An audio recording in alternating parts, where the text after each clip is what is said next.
اعوذ باللہ من الشیطان الرجیم بسم اللہ الرحمن الرحیم یا ایہا الذین آمنوا اجتنبوا کثیرا من الظن ان بعض الظن اسم ولا تجسسوا ولا یغتب بعضکم بعضا ایحب احدکم ان یأکل لحم اخیہ میتا فکرہتموہ واتقوا اللہ ان اللہ تواب الرحیم صدق اللہ العظیم۔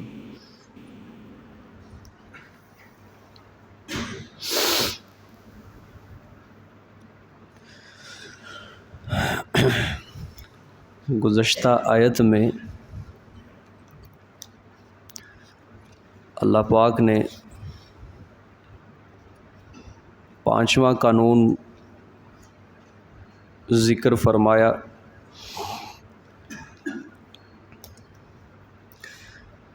جس میں تین باتیں اللہ پاک نے بیان فرمائی ہیں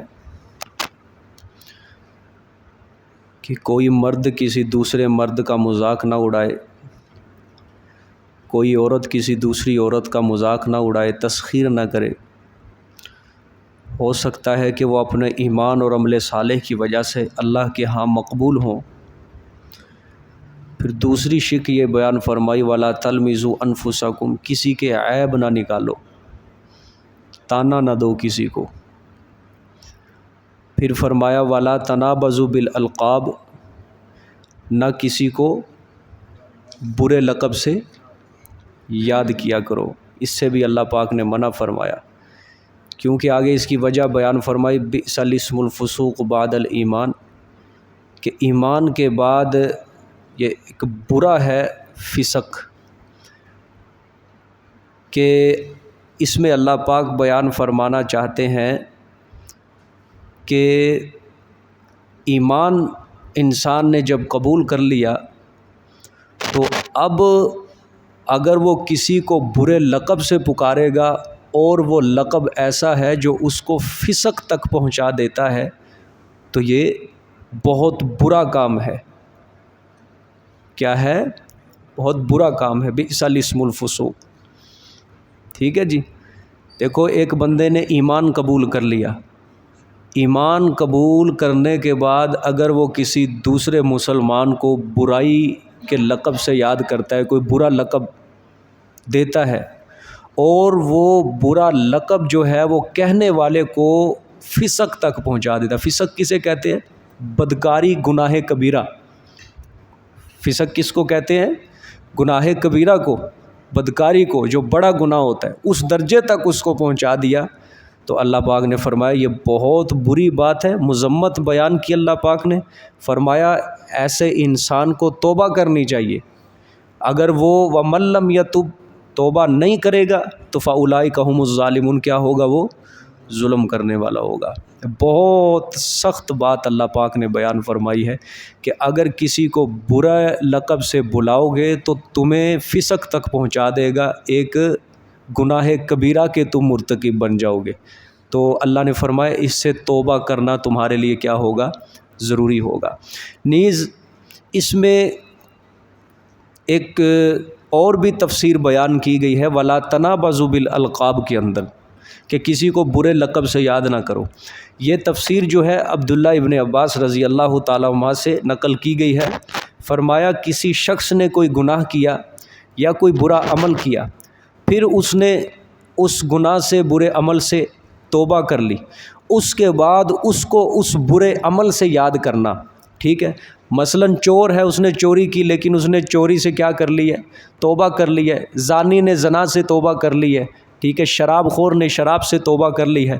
اب اس کے بعد اس کو اس عمل سے بلانا، یاد کرنا، فرمایا یہ بھی اس میں شامل ہے وَلَا تَنَابَزُوا بِالْأَلْقَابِ۔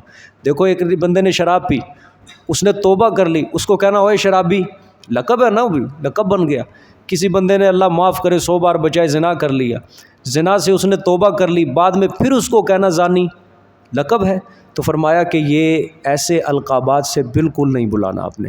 ٹھیک ہے جی، اس طرح آپ صلی اللہ علیہ وسلم کی ایک حدیث ہے، فرمایا کہ جو بندہ کسی مسلمان کو ایسے گناہ پر عار دلاتا ہے، عار دلاتا مطلب شرم دلاتا ہے کہ جس سے اس نے توبہ کر لی ہے، جو بندہ کسی دوسرے مسلمان کو ایسے گناہ سے آر دلاتا ہے، شرم دلاتا ہے، جس سے اس نے اس گناہ سے کیا کر لی ہے؟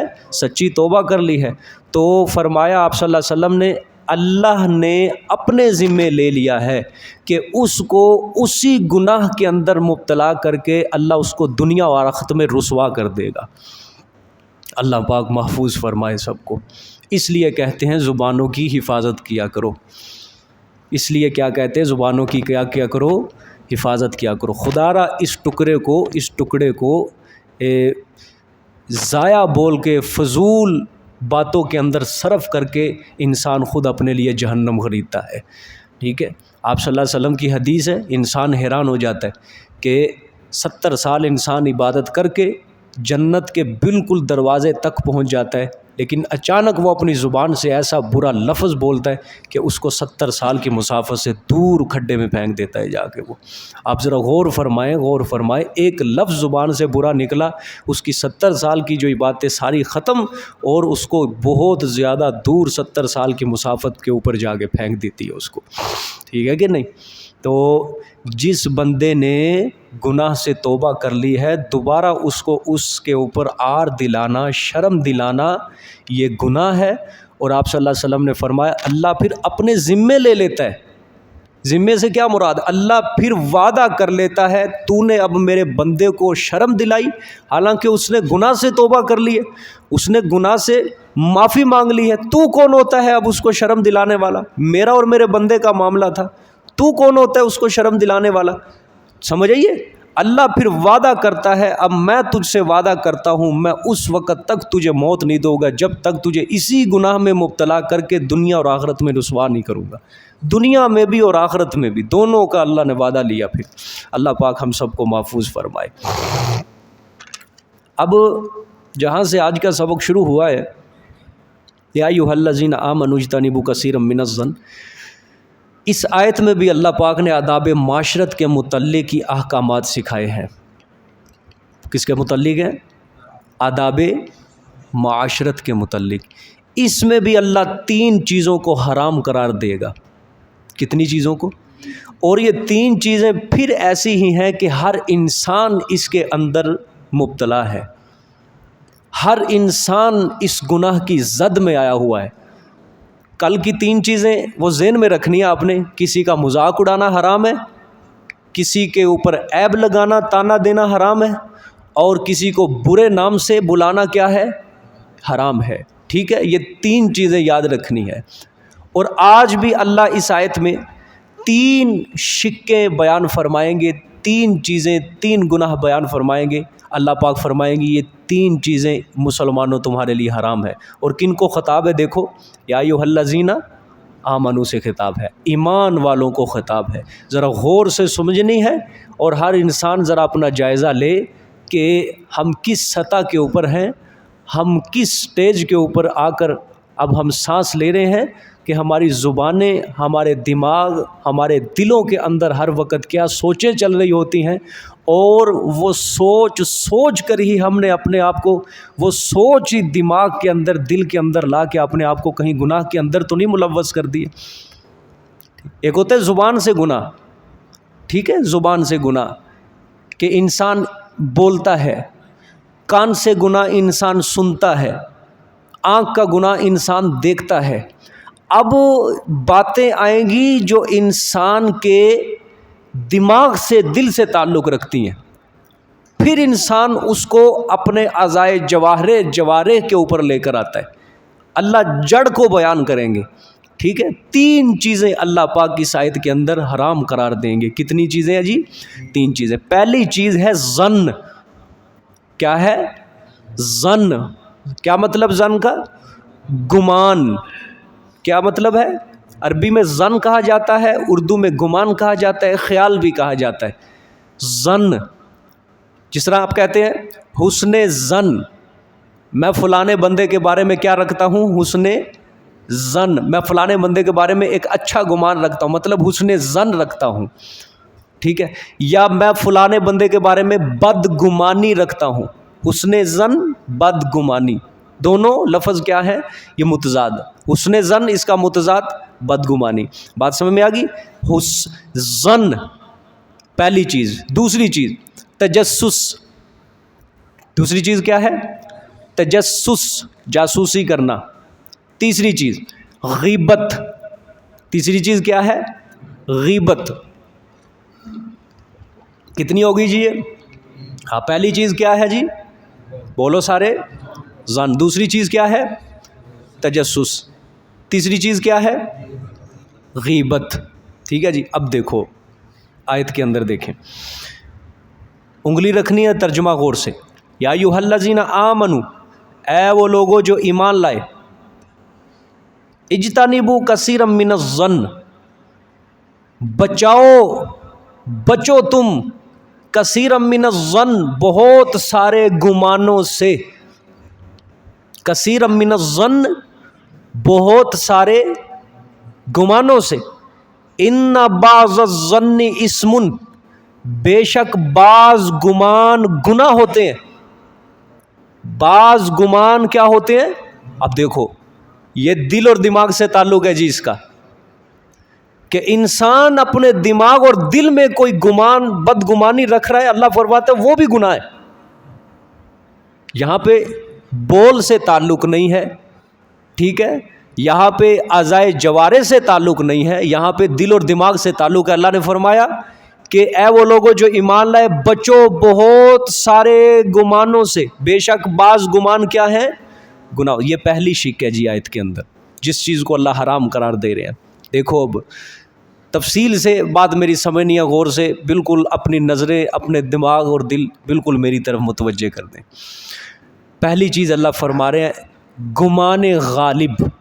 ظن مطلب غالب گمان جس کو کہہ لو، اس کو ظن کہا جاتا ہے، غالب گمان. ٹھیک ہے. اب اس کے متعلق قرآن پاک نے اول اشارہ کیا کیا ہے کہ ظن سے کیا کرو؟ بچو. وجہ اللہ نے بیان کی ہے ان بعض الظن اسم، کہ ظن بہت بعض ظن ایسے ہوتے ہیں، کیا ہوتے ہیں؟ وہ گناہ ہوتے ہیں. بعض ظن کیا ہوتے ہیں؟ تو وجہ کیا ہے؟ اللہ گناہ سے بچانا چاہتے ہیں. ٹھیک ہے. ظن سے بچو، بہت سارے ظن سے بچو. ظن گناہ ہے، ٹھیک ہے، نتیجہ گناہ سے بچو. اللہ پاک ایمان والوں کو کس سے بچانا چاہتے ہیں؟ گناہ سے. سب سے پہلے انسان کے دل اور دماغ میں ظن آتا ہے، گمان آتا ہے، اس کے مطابق پھر وہ چلتا ہے. تو اصل اللہ جڑ کو ہی ختم کر رہے ہیں کہ یہ بدگمانیاں ہی ختم کرو، تاکہ اس بدگمانی کے مطابق تم فیصلے ہی نہ کرو، ارادے ہی نہ کرو، کام ہی نہ کرو، حرکت ہی نہ کرو، تو گناہ سے کیا ہو جاؤ گے؟ بچ جاؤ گے. ٹھیک ہے جی. اب دیکھو وجہ اللہ نے کیا بیان فرمائی ہے، کیوں بچنا ہے؟ کیونکہ بعض گمان کیا ہوتے ہیں؟ گناہ ہوتے ہیں. ٹھیک ہے جی. اچھا اب یہ جو اللہ نے فرمایا ان بعض الظن اسم، بعض ظن گناہ ہوتے ہیں. ٹھیک ہے. اب یہاں سے بعض کے لفظ سے معلوم ہوا ہے کہ ہر گمان جو ہوتا ہے وہ گناہ نہیں ہے. ہر گمان کیا ہے؟ وہ گناہ نہیں ہے. منطق سمجھ آ رہی ہے کہ کسی کو نہیں؟ دیکھو اللہ نے کیا لفظ فرمایا ان بعض الظن اسم. اللہ نے یہ نہیں کہا کہ کلو، کہ ہر گمان ہی گناہ ہے. فرمایا بعض گمان گناہ ہے. یہاں سے پہلی بات یہ ملتی ہے کہ ہر گمان گناہ، بلکہ بعض گمان کیا ہے؟ گناہ ہے. اچھا اب قرآن پاک نے تو ذکر نہیں کیا کون سے گمان گناہ ہے. اب ظاہری بات ہے ہمارے اوپر تو اس کی تحقیق اب واجب ہو گئی ہے، ضروری ہو گئی ہے. جہاں اللہ پاک اتنی تاکید کے ساتھ بیان فرما رہا ہے کہ گمان سے بچو، بعض گمان گناہ ہوتے ہیں اور گناہ سے تم نے بچنا ہے، ہمارے لیے اب تحقیق واجب ہے، سمجھنا ضروری ہے کہ اے اللہ وہ کون سے گمان ہیں کہ اگر ہمیں پتہ چل جائے کہ وہ گمان گناہ ہے ہم اس کے قریب ہی نہ جائیں. یہ تحقیق ہمارے اوپر کیا ہوگی ہے؟ ضروری ہو گئی ہے کہ جو گمان اب گناہ ہوں گے ہم نے اب اس کے قریب نہیں جانا ہے. ٹھیک ہے، اس کے بارے میں اب علماء کرام نے بڑی تفصیلات بیان کی ہیں، بڑی تفصیلات بیان کی ہیں، بعضوں نے بڑا مختصر کیا ہے اور بعضوں نے بہت زیادہ مشکل بحث کو یہاں ذکر کیا ہے، لیکن سب سے اچھی جو تفسیر کی ہے اس آیت کی امام ابو بکر جساس ہے، احکام القرآن ہے، قرآن پاک کی تفسیر بڑی مایہ ناز تفسیر عربی میں لکھی ہے حضرت نے، امام ابو بکر جساس، انہوں نے اس کی بڑی مفصل اور بڑی جامع معنی اور بڑی آسان الفاظ کے اندر انہوں نے اس کی تفسیر کی، اور جس کو پنجابی میں کہہ لو نکھیڑا کیا ہے انہوں نے اس آیت کا، ٹھیک ہے۔ فرمایا زن کی 4 قسمیں ہوتی ہیں، کتنی قسمیں ہیں؟ انہوں نے زن کو 4 حصوں میں تقسیم کر دیا کہ زن کی 4 قسمیں ہوتی ہیں۔ پہلی زن کی قسم ہے حرام، پہلی قسم کیا ہے؟ حرام ہے۔ دوسری قسم واجب ہے، ضروری ہے کہ وہ اس گمان کے اوپر عمل کرنا انسان کا ضروری ہے۔ تیسرا زن جو ہوتا ہے وہ مستحب ہے، یعنی باعث ثواب ہے، اگر وہ گمان رکھے گا اپنے دماغ میں وہ کیا ہے؟ ثواب ہے۔ چوتھا ہے مباح، مطلب مباح کہتے ہیں یہ مستحب سے آخری درجہ ہوتا ہے جس کو کہتے ہیں اجازت۔ کیا ہے؟ اجازت۔ دیکھو ایک ہوتا ہے فرض، فرض کا تو پتہ ہے نا آپ کو، جو فرض کر دیا گیا اس کا تارک کیا ہوتا ہے؟ چھوڑنے والا موجب مستحق عذاب ہوتا ہے، گناہ کا مستحق ہوتا ہے۔ اس سے آگے پھر فرض سے آگے واجب ہوتا ہے، واجب سے آگے پھر سنت، سنت سے آگے پھر مستحب ہے، مستحب سے آگے پھر درجہ آخری مباح۔ مباح کس کو کہتے ہیں؟ اجازت، مطلب اس کے کرنے میں ثواب بھی نہیں اور نہ کرنے میں گناہ بھی نہیں، کہ اجازت ہے، بس کر لو کوئی ثواب نہیں، نہ کرو کوئی گناہ نہیں۔ مستحب کیا ہوتا ہے؟ جس میں کرنے سے ثواب ہے، نہ کرنے سے کوئی گناہ نہیں ہوتا، ٹھیک ہے۔ زن کی 4 قسمیں ہیں، پہلی حرام ہے، دوسری واجب ہے، تیسری کیا ہے؟ مستحب ہے، چوتھی کیا ہے؟ مباح ہے۔ سمجھ آ گئی ہے؟ یہ 4 قسمیں ذہن کے اندر رکھنی ہے۔ اب میں اپنی مزید گفتگو آگے لے کے جانے لگوں۔ اچھا، پہلی قسم ہے ظن حرام۔ کون سا گمان حرام ہے اپنے دل و دماغ کے اندر رکھنا؟ کون سا گمان اپنے دل و دماغ کے اندر رکھنا گمان ہے؟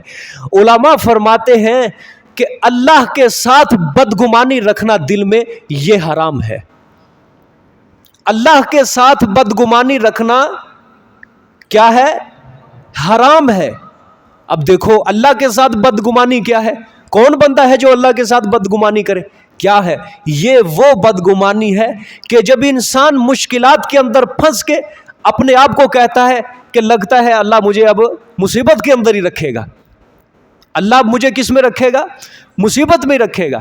یا کوئی انسان اگر کسی گناہ میں مبتلا ہے، توبہ بھی کر لی اس نے، شرمندہ بھی ہو گیا، لیکن پھر بھی اللہ کی امید سے وہ واقف نہیں ہے، اللہ سے وہ امید نہیں لگاتا، اور پھر یہی کہتا ہے کہ اللہ مجھے کیا دے گا؟ عذاب ہی دے گا، مجھے اللہ کامیابی نہیں دے گا۔ اس طرح وہ اللہ کی مغفرت سے، اللہ کی رحمت سے نا امید ہو جاتا ہے، تو یہ اللہ کے ساتھ وہ کیا رکھتا ہے؟ بدگمانی رکھتا ہے۔ یہ گمان دل کے اندر رکھنا کیا ہے جی؟ حرام ہے۔ سمجھ آئیے جی؟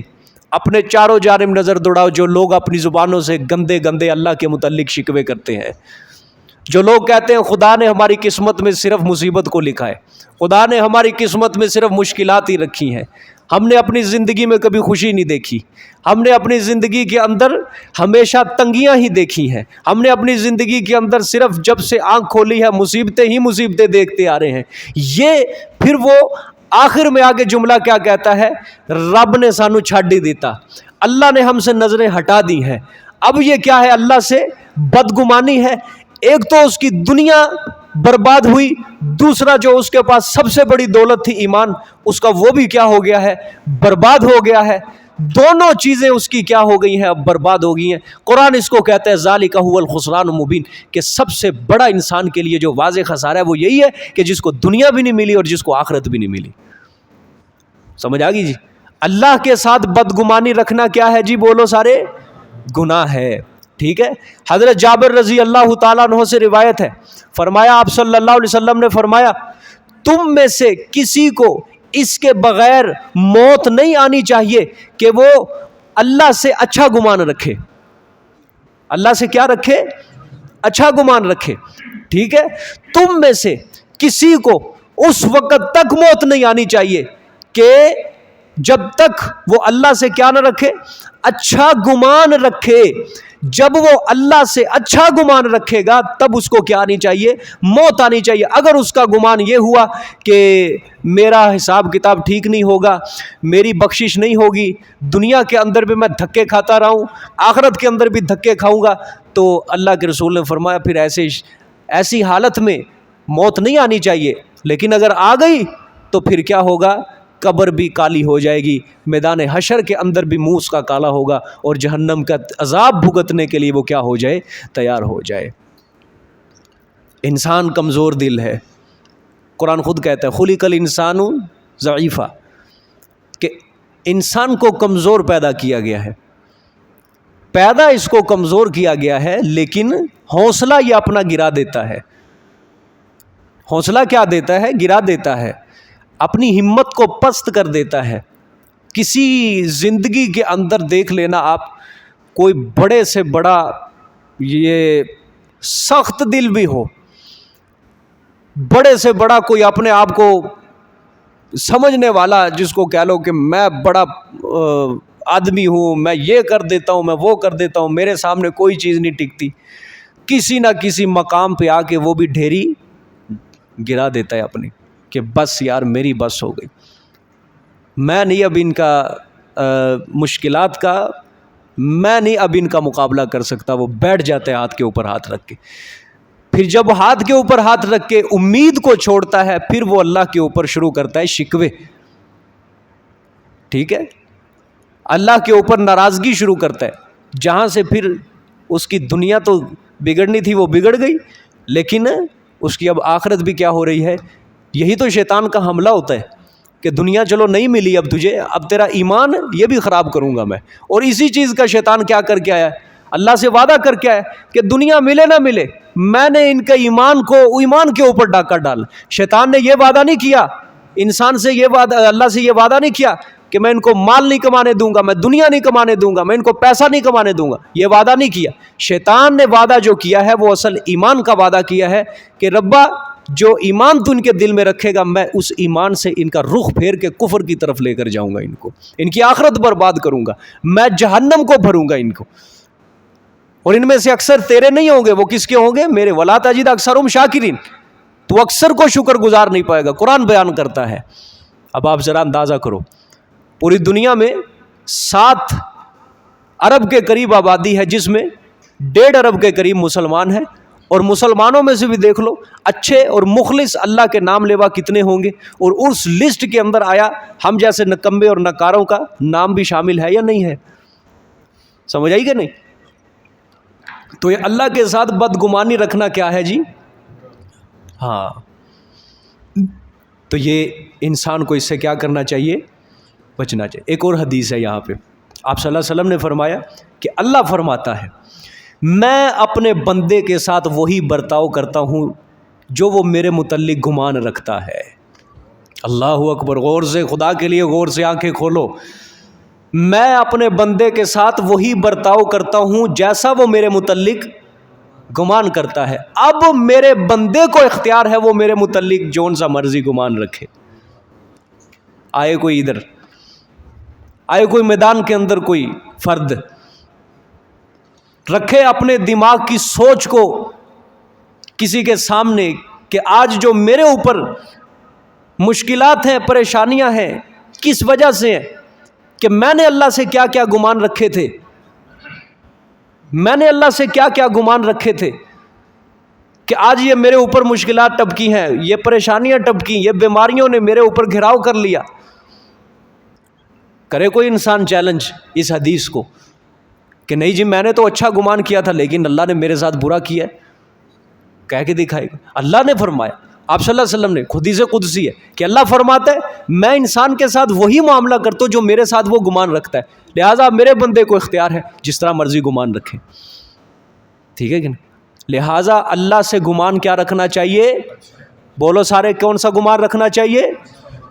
حسن زن رکھنا ہے یا بدگمانی؟ بولو سارے، حسن زن رکھنا ہے بدگمانی؟ اچھا خیال رکھنا ہے، اچھا خیال رکھنا ہے۔ کوئی مشکلات میں گھرا ہوا ہے، یہ گمان رکھے اللہ کے متعلق کہ انشاءاللہ اللہ پاک کی طرف سے یہ مشکل آئی ہے اور اللہ ہی اس کو ختم کرنے والا، یہ حسن زن اللہ سے رکھو، انشاءاللہ وہ مشکل کیا ہوگی؟ ختم ہوگی۔ اگر کوئی بیماری کا شکار ہے، اللہ سے حسن زن رکھے کہ آج اگر بیماری کا شکار ہوں، اگر جس ذات کی طرف سے یہ بیماری آئی ہے وہ شفاؤں کے اندر تبدیل کرنے کی طاقت بھی رکھتا ہے، یہ اللہ سے حسن زن رکھو۔ دیکھو ایک وقت آئے گا اللہ پاک تمہارے چاروں جانب خوشیوں کے ڈھیر لگا دے گا، تمہارے لیے وہ خوشیاں سنبھالنیاں مشکل ہو جائیں گی، لیکن اگر اللہ سے بدگمانیاں رکھو گے، یاد رکھنا وہ مشکلات، وہ پریشانیاں، وہ بیماریاں کیا ہوتی جائیں گی؟ پھٹتی جائیں گی۔ سمجھ آ گئی کہ نہیں؟ ہاں۔ اب دیکھو ایک یہ چیز اور بھی ہوتی ہے، ایک چھوٹی سطح کے اوپر اب بات کرنے لگا۔ بچے ہیں، ماں باپ ہیں، والدین ہیں، یہ اپنے بچوں کو اللہ کے متعلق حسن زن سکھائیں، یہ اپنے بچوں کو ان کے ذہنوں کے اندر اللہ کے متعلق اچھا گمان پیدا کریں،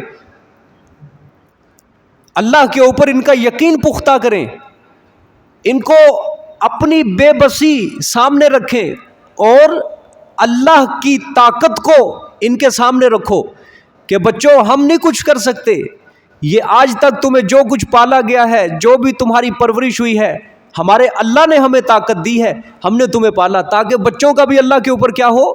ایمان بڑھے، بچوں کا اللہ کے ساتھ تعلق مضبوط ہو۔ ایک ہندوستان کے بہت بڑے عالم تھے، عالم نہیں ولی تھے، اللہ والے تھے، حضرت خواجہ بختیار کاکی رحمۃ اللہ علیہ، نام سنا ہے کسی نے؟ ہندوستان کے اندر ان کا غالباً مزار ہے، خواجہ بختیار کاکی رحمۃ اللہ علیہ کا۔ اور ان کے بارے میں آتا ہے جب یہ چھوٹے سے بچے تھے نا، والدین بڑے نیک تھے، اور والدین کی نیکی ہی اولاد کے اوپر اثر کرتی ہے۔ والدین بڑے نیک تھے، یہ پیدا ہوئے، تھوڑے سے بڑے ہوئے، اسکول جانے لگے، والدین بیٹھے اب، اور وہ اب آپس میں بات چیت دیکھو کیا کر رہے ہیں، ماں اور باپ دونوں اپنے اولاد کے بارے میں کہ ہم اپنے بچے کے دل میں اللہ کی محبت کو کس طرح ڈالیں۔ دیکھو غور کرو، ان لوگوں کے اندر اور ہمارے لوگوں کے اندر کیا فرق ہے، وہ اپنی اولاد کے بارے میں کیا سوچتے ہیں اور ہم اپنی اولاد کے بارے میں کیا سوچ کے رکھتے ہیں۔ ہم اپنی اولاد کے بارے میں سوچتے ہیں اچھا ڈاکٹر کہاں سے بنے گا، اچھی ڈگری کہاں سے ملے گی، وکیل کہاں سے بنے گا، انجینئر کہاں سے بنے گا، لیکن وہ سوچتے تھے ہمارا بچہ اچھا انسان کیسے بنے گا، اچھا انسان کہاں سے بنے گا، ہم اللہ کی محبت اس کے دل میں کس طرح ڈالیں۔ اللہ اکبر۔ بچہ سکول جاتا تو حضرت کی جو والدہ تھی وہ روٹی کو بنا کے تو ان کے بستے کے اندر کہیں رکھ دیتی، حضرت کھاتے، واپس جب آتے بچے کو پھر بھوک لگتی تو ماں کھانا بنا کے رکھ دیتی کمرے میں، تو بچہ آتا واپس گھر میں، بچہ کہتا کہ اماں جان روٹی، والدہ کہتی بیٹا اللہ نے تیرے لیے کمرے میں تیار کر کے رکھی ہوئی ہے۔ دیکھو والدہ نے روٹی بھی خود تیار کی ہے، لیکن منسوب کس کی طرف کر رہی ہے؟ اللہ نے تیرے لیے روٹی کمرے میں تیار کر کے رکھی ہوئی ہے۔ جب وہ بچہ کمرے میں جاتا، سبحان اللہ، وہ جب کھانا دیکھتا تو اس کا اللہ کے اوپر کیا بڑھ رہا ہے، وہ آئے دن ایمان بڑھتا جا رہا ہے۔ اب بچہ والدین کو کہتا ہے اماں جان اللہ نے آج مجھے روٹی بڑی خوبصورت کھلائی ہے، اللہ نے آج مجھے بڑی خوش ذائقہ روٹی کھلائی ہے۔ اس بچے کا اللہ سے پیار بڑھتا جا رہا ہے، محبت بڑھتی جا رہی ہے۔ ایک دن ایسا آیا کہ والد اور والدہ دونوں گھر میں نہیں ہیں، والدہ کہیں تعزیت کے لیے کہیں فوتیدگی پر کسی کے گھر گئی ہوئی تھی، اپنی بستی سے باہر دوسری بستی میں۔ اب بچے کے اسکول سے واپس ہونے کا جب ٹائم ہوا، بچہ گھر آیا، والدہ ادھر ہی پریشان ہوگی کہ یا اللہ دیکھ لینا میرے بچے کا تیرے اوپر ایمان بڑا بڑھا ہوا ہے، اگر آج میں وہاں موجود نہیں اپنے گھر میں، میری غیر موجودگی میں اگر میرے بچے کو کھانا نہ ملا تو تیرے سے اس کا تعلق کمزور ہو جائے گا، اللہ میری مدد فرما، یا اللہ پاک میرے بچے کے ایمان کی حفاظت فرما۔ اللہ اکبر۔ بچہ اسکول سے واپس آیا، ماں کے آنے کا وقت آیا، ماں بھی دوڑتی ہوئی جو واپس آئی، گھر میں آ کے دیکھا اس نے بچہ پلنگ کے اوپر سویا ہوا ہے، بچے کو فوراً اٹھا کے پوچھا میرے بیٹے آج تو نے کھانا کھایا یا نہیں کھایا؟ خواجہ بختیار کاکی رحمۃ اللہ علیہ نے فرمایا کہ اماں جان پہلے بڑے کھانے کھائے، لیکن آج جو اللہ نے میرے لیے کھانا بھیجا ہے نا، اس جیسا ذائقہ پہلے کسی کھانے کے اندر نہیں تھا۔ اس بچے کا دیکھو، والدہ نے اپنی غیر موجودگی میں اللہ کے آگے کیا اٹھائے ہیں؟ ہاتھ اٹھائے ہیں، اللہ میرے بچے کے ایمان کی حفاظت فرما، اگر آج اسے کھانا نہ ملا تجھ سے تعلق کمزور ہو جائے گا۔ ماں اس کے اوپر آنسو بہا رہی ہے، لیکن اللہ نے ماں کے آنسوؤں کی قدر رکھی، لاج رکھی، اللہ نے بچے کے ایمان کو ضائع نہیں ہونے دیا۔ جو والدین اپنے اولاد کے بارے میں ان کے ایمان کی فکر کرتے ہیں، اللہ پاک پھر ان کی مدد ضرور کرتا ہے، اللہ پاک ضرور ان کے بچوں کو اپنے سے اپنے سے تعلق ان کا مضبوط کرتا ہے۔ اپنے بچوں کو، چھوٹے چھوٹے بچوں کو اللہ کے ساتھ کیا رکھو؟ ان کا تعلق گہرا کرو، حسن ظن پیدا کرو، امتحان ہوتے ہیں ان کی امید اللہ سے وابستہ کرو کہ بچوں اپنے ساری ڈوریاں اللہ کے اوپر ڈالو، انشاءاللہ اللہ تمہیں پاس کرے گا، اللہ تمہیں کامیاب کرے گا اچھے نمبروں میں، ٹھیک ہے کہ نہیں؟ بجائے یہ کہ اس کے مخالف ان کو کہنا کہ نہیں مجھے نہیں لگتا، تو نے محنت نہیں کی، تو نے پڑھا نہیں ہے، تو نے یہ نہیں کیا، تو بد محنت ہے، تو نالائق ہے، تو امتحان میں نالائق ہو جائے گا، اس طرح وہ احساس کمتری کا شکار ہو جائے گا، اللہ کے ساتھ بھی بدگمانیاں اس کی ظاہر ہوگی، اللہ سے تعلق کیا ہوگا؟ اس کا کمزور ہوگا۔ سمجھ آ گئی ہے کہ نہیں؟ تو اللہ کے ساتھ بدگمانی کیا ہے جی؟ بولو سارے، حرام۔ جو بندہ اللہ سے گمان رکھے گا، حضور نے فرمایا اس کا برتاؤ اللہ اسی طرح کرے گا، ٹھیک ہے جی؟ یہ ایک بات سمجھ آ گئی ہے جی؟ دوسرا گمان ہے واجب، جس کے اوپر عمل کرنا ضروری ہے۔ اب وہ دیکھو، ایسے امور ہیں کہ ان میں کسی جانب پر عمل کرنا شرعاً ضروری ہے، لیکن قرآن حدیث میں اس کی کوئی دلیل نہیں ملتی ہمیں، قرآن حدیث میں اس کی دلیل نہیں ملتی، وہاں پہ اب ظن غالب کے اوپر عمل کرنا واجب ہے۔ اب دیکھو کیا مطلب ہے اس کا؟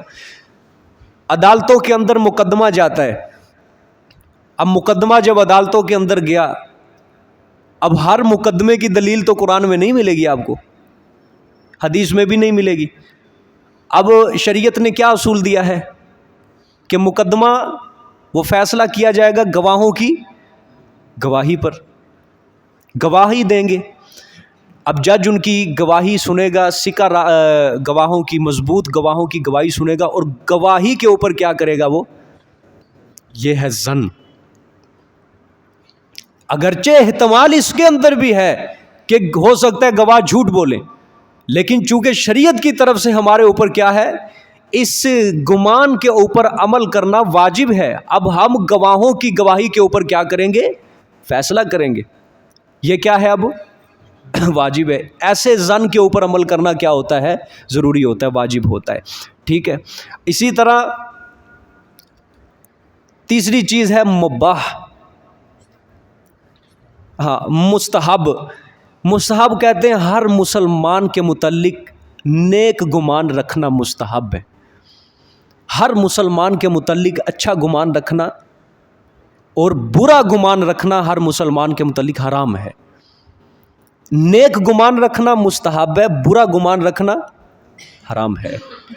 یہ مستحب ہے کہ جو بھی آپ کا مسلمان بھائی ہے اس کے متعلق کیا ہو؟ اچھا گمان ہو۔ اچھا، چوتھی چیز کیا آ جاتی ہے؟ مباح۔ مباح جس میں اجازت دی گئی، کر لو ثواب، نہ کرو، کر لو ثواب بھی نہیں، نہ کرو گناہ بھی نہیں، ٹھیک ہے؟ یہ کیا مطلب؟ نماز کی رکھتے ہیں آپ پڑھ رہے ہیں، 4 رکعتوں والی نماز ہے، تو آپ کو شک ہو گیا کہ پتہ نہیں میں نے 3 پڑھی ہیں یا 4 پڑھی ہیں، ہو جاتا ہے نا؟ تو اب شریعت نے دائرہ کیا حکم دیا ہے کہ اپنا نظریں دوڑاؤ، گمان، خیالات دوڑاؤ کہ آیا میری 3 ہوئی ہیں یا 4 ہوئی ہیں۔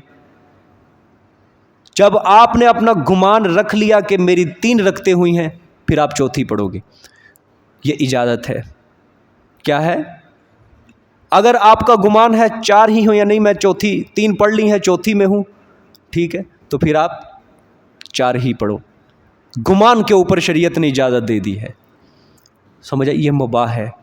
اجازت. اسی طرح ایک اور چیز بھی ہے اس کے اندر.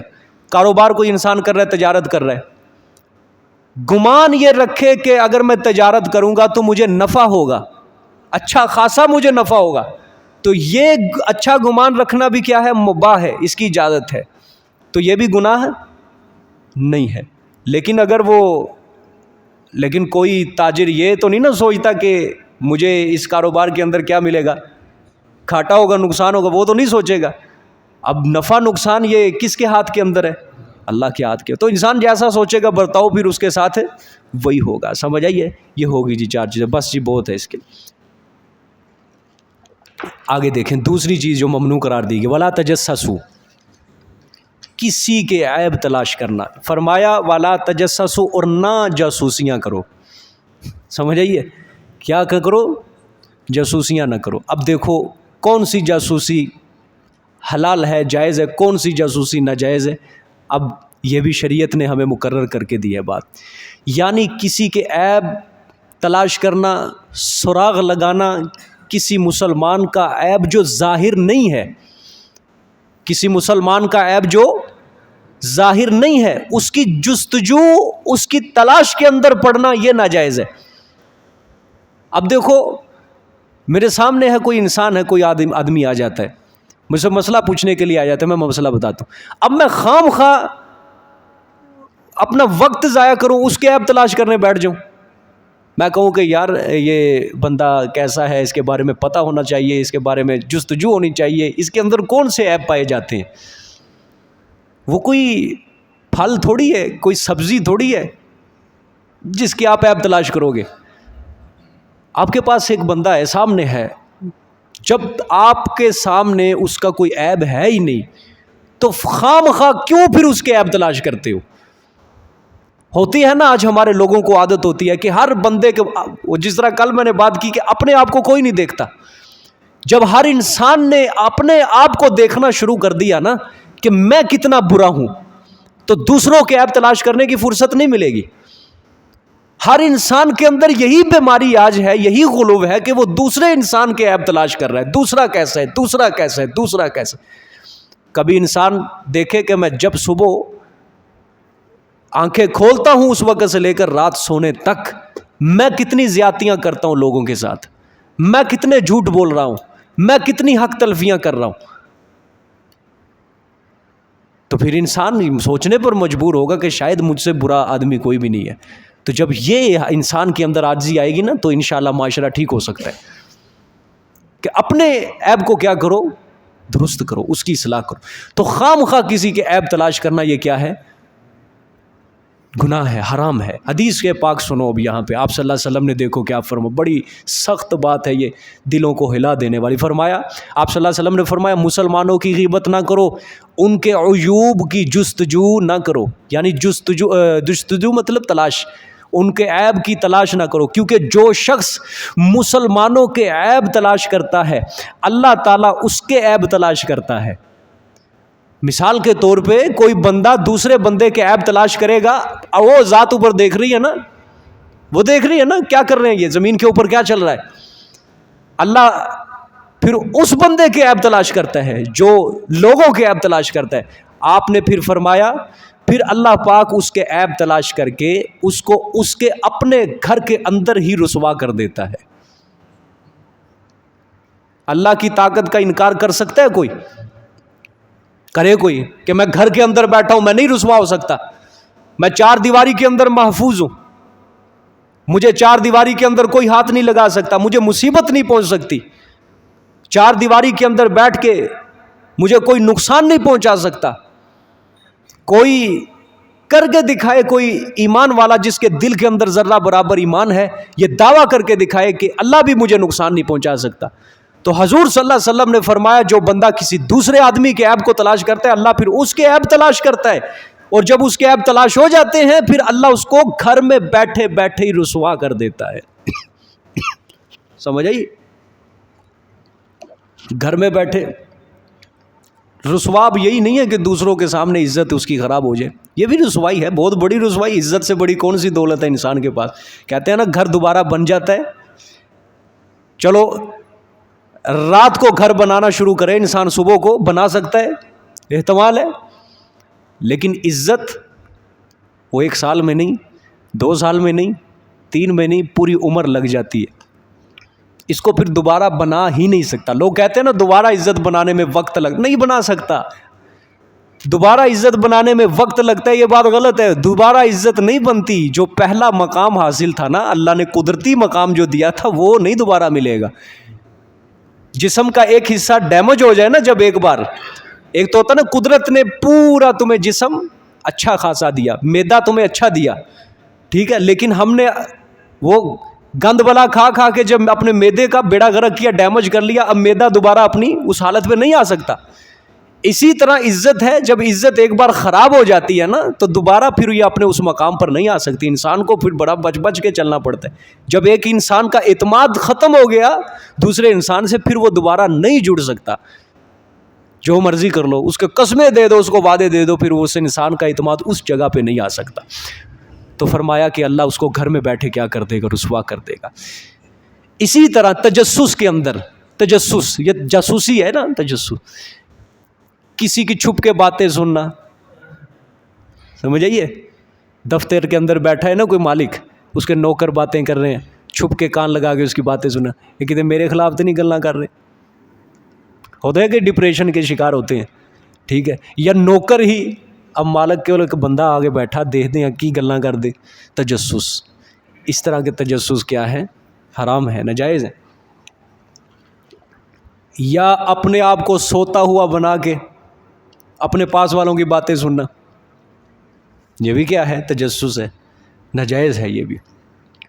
اب وہ دونوں باتیں جو کر رہے ہیں, پتہ نہیں اب کون سی باتیں ہیں, ان کی پرسنل باتیں ہیں. تیسرا بندہ ان کے قریب آگے لیٹ جائے اور سو جائے ایسے, اور ان کو لگے یہ سویا ہوا ہے, تو ساری باتیں کیسٹ کے اندر ریکارڈ کر کے چل.